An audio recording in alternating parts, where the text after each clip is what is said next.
Hello বন্ধুরা, কেমন আছেন সবাই? আশা করি ভালো আছেন সবাই। আমিও ভালো আছি মোটামুটি। তো অনেক দিন পরে চলে এলাম একটা রান্নার মিনি ব্লগ নিয়ে। তো চলুন তাহলে ব্লগটা শুরু করা যাক। আসুন তাহলে। এই যে দেখুন, এখানে আছে এটা পাঙাশ মাছ। এটা কেটে জল ঝরানো আছে, আমি এখানে রেখে দিয়েছি। তো এই পাঙাশ মাছটাই আমি আজকে রান্না করব, কিভাবে সেটা আমি আপনাদের দেখাবো। এই পাঙাশ মাছটা কিন্তু সবাই ভালোবাসে না, এর একটা হালকা গন্ধ থাকে। এই গন্ধটার জন্য সকলে এটা খেতে পছন্দ করে না। তো এই যে গন্ধটা যাতে না থাকে, সেটা কিভাবে দূর করা যায়, তো সেটাই আমি আপনাদের সাথে আজকে শেয়ার করবো আর রেসিপিটা দেখাবো।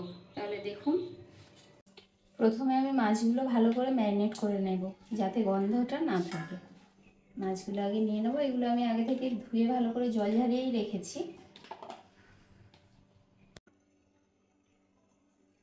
প্রথমে অল্প একটু ভিনিগার দিয়ে দেবো, যাতে গন্ধটা চলে যায়।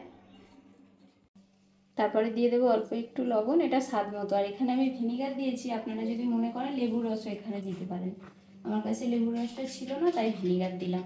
তারপরে দেবো অল্প একটু জিরের গুঁড়ো, দেবো একটু অল্প হলুদ গুঁড়ো, তারপরে দিয়ে দেবো লঙ্কার গুঁড়ো। দিয়ে এগুলো আমি ভালো করে মিক্সড করে নেব। মাছগুলো একটু ভালো করেই মাখাতে হবে, যাতে মশলাগুলো এই মাছের গায়ে ভালো করে লেগে যায়। তো একটু সময় লাগবে মাছগুলো মাখতে। মাছগুলো আমি ভালো করে মশলা মাখিয়ে নিয়েছি। এবারে মাছটা খানিকক্ষণ রেস্টে রেখে দেবো, সেই জন্য একটু ঢাকা দিয়ে রেখে দিলাম। ততক্ষণ এবারে অন্য জোগাড়গুলো করে নেব। এই যে আমি কয়েকটা আলু নিয়ে নিয়েছি, তো আলুগুলো ছাড়িয়ে নেব। আলু আপনারা যদি মনে করেন নাও দিতে পারেন, কিন্তু আমার সব তরকারিতেই আলু পছন্দ। আলু না হলে আমার চলে না, যতই সবজি দিই কিন্তু আলুটা ছাড়া আমি কোনো কিছুই দেখতে পাই না। তো আলু আমি অবশ্যই দেব। তো সেই জন্য আলুটাকে ভালো করে ছাড়িয়ে নিচ্ছি।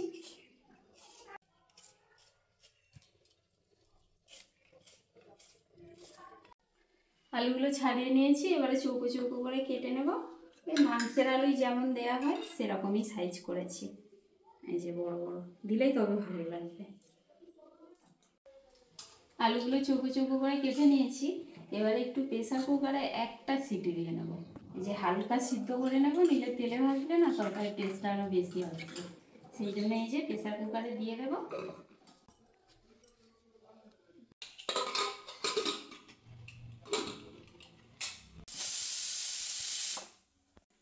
পেঁয়াজগুলো আমি ছাড়িয়ে রেখেছি, এবারে পেঁয়াজগুলোকে কুচি কুচি করে কেটে নেব। পেঁয়াজটা আমি একটু বেশি পরিমাণে দিয়েছি, তরকারি টেস্টটা যাতে ভালো আসে। তো পেঁয়াজগুলো আমি কেটে নেব।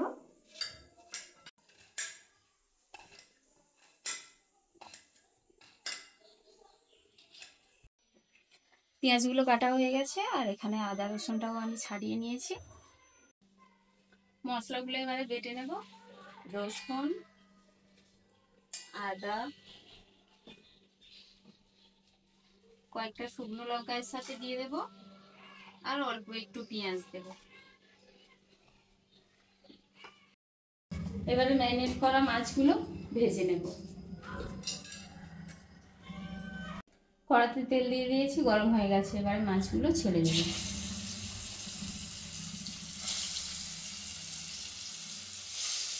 প্রচন্ড ফাটে, ওই জন্য আমি একটু ঢাকা দিয়ে দিয়েই ভাজি, নাহলে চোখ মুখ সব পুড়ে যাবে।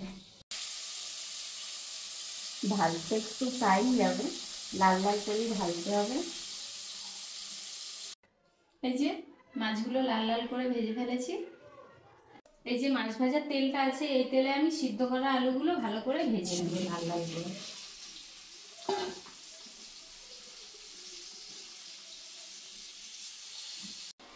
এই আলুর মধ্যে একটু লবণ আর হলুদ দিয়ে দেব। ভাজা আলুগুলো এবারে তুলে নেব। এই গরম তেলের মধ্যে এবারে দিয়ে দেবো একটু শুকনো লঙ্কা, তেজপাতা, গোটা গরম মশলা আর একটুখানি গোটা জিরে। এবারে কেটে রাখা পেঁয়াজগুলো তেলের মধ্যে দিয়ে দেবো।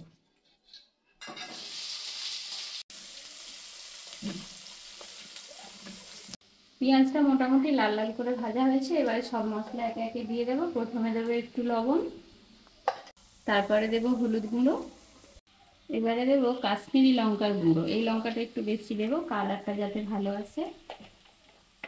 এবারে এর মধ্যে আমি বেটে রাখা মশলাটা দিয়ে দেবো।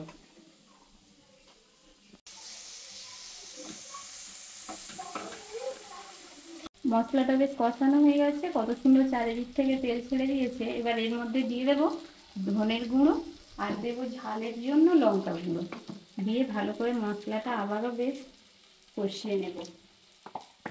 এটা ঝালের জন্যই দিলাম। দিয়ে এবারে একটু সামান্য জল দিয়ে দেবো, এটা সেই ওই মশলা ধোয়া জলটাই একটু দিয়ে দেবো যাতে না মশলাটা শুনে যায়। আবারও বেশ খানিকক্ষণ এটা কষিয়ে নেব। এবারে ভেজে রাখা আলুগুলো কষানো মশলার মধ্যে দিয়ে দেবো।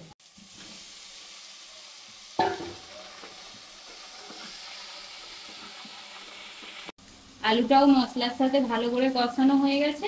এবারে পরিমাণ মতো জল দিয়ে দেবো। জলটা খুব একটা বেশি দেবো না, কারণ আলুটা এটা আগে থেকেই সেদ্ধ করা আছে, ওই জন্য অল্প জল দিলেই হয়ে যাবে।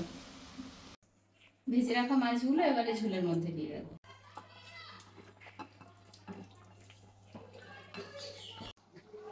সবশেষে তরকারির মধ্যে দিয়ে দেবো গরম মশলা, দিয়ে আর তরকারিটা নামিয়ে নেব।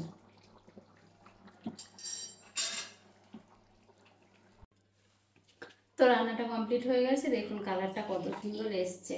এই দেখুন, পুরো মনে হচ্ছে যেন মাংসের তরকারি, তাই না?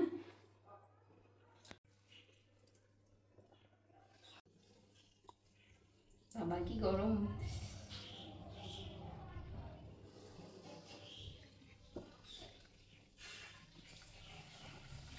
দারুণ টেস্ট। ভিডিওটি কেমন হলো অবশ্যই কমেন্টে জানাবেন, এবং চ্যানেলে যদি নতুন হয়ে থাকেন অবশ্যই চ্যানেলটি সাবস্ক্রাইব করে পাশে থাকবেন।